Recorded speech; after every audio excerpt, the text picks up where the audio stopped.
At some point, and I don't know exactly when it happened for you probably started measuring your life and work, Monday to Friday. Clock in, clock out. Deadlines. Reviews. The slow crawl toward Friday, like it's the only breath you're allowed to take. And maybe you've never stopped long enough to ask the question sitting quietly underneath all of it. What did people do before any of this existed? Not ancient Rome, not medieval kingdoms, not even early civilizations. I mean, before all of that.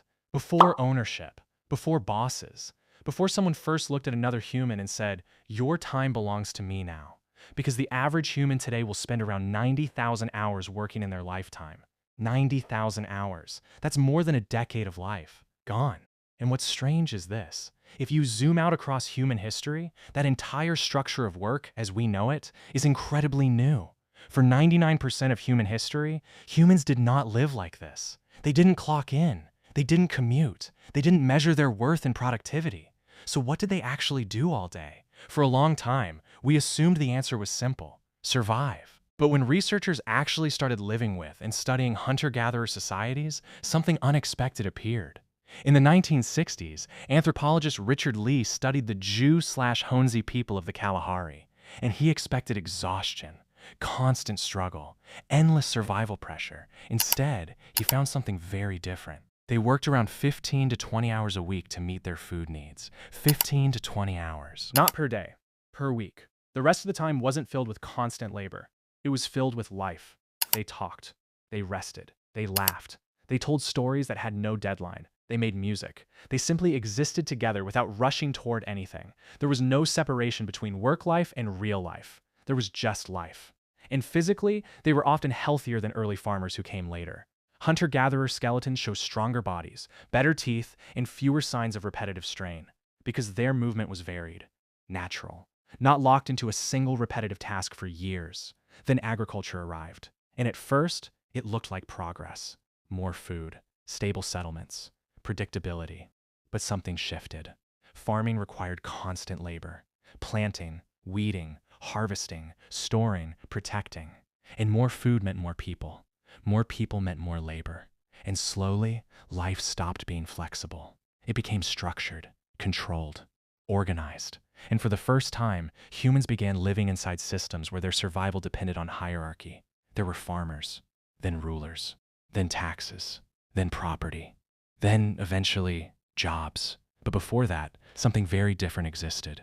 Hunter-gatherers didn't accumulate much material wealth because they moved constantly. And when you can't carry excess possessions, status stops being about ownership. It becomes about behavior. Generosity mattered more than accumulation. Cooperation mattered more than dominance. In many of these societies, arrogance wasn't admired. It was dangerous, because survival depended on the group, not the individual. And then there's something even more interesting.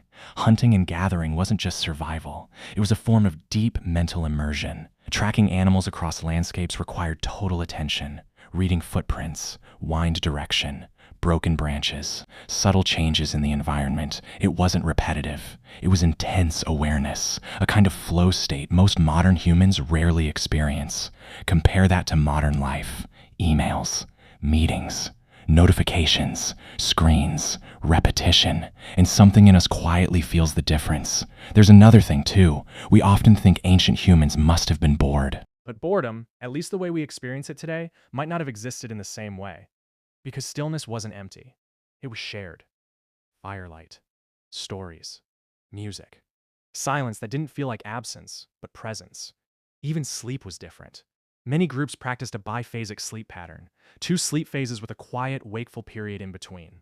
Imagine waking up in the middle of the night and not reaching for your phone. Instead, you hear fire crackling. Someone is telling a story. The world is still awake in a different way.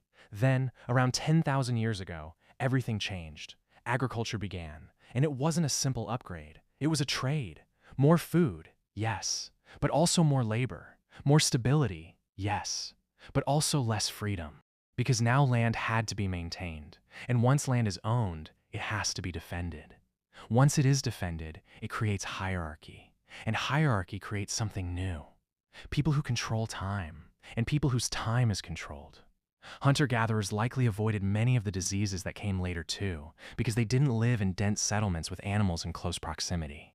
But none of this is about saying the past was perfect. It wasn't. Life was harsh in many ways we can barely imagine. But what's worth noticing is this. Modern stress, burnout, and exhaustion are often treated like they are just part of being human. But for most of our history, humans didn't live like this. They didn't divide life into productivity and rest.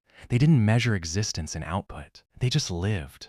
And maybe that's the uncomfortable thought at the center of all of this. Somewhere between the campfire and the office lights, something shifted. And now we find ourselves in a world where everything is optimized, except how it feels to be alive. And maybe the question was never what ancient humans did all day. Maybe the real question is what we have quietly lost in learning how to fill ours.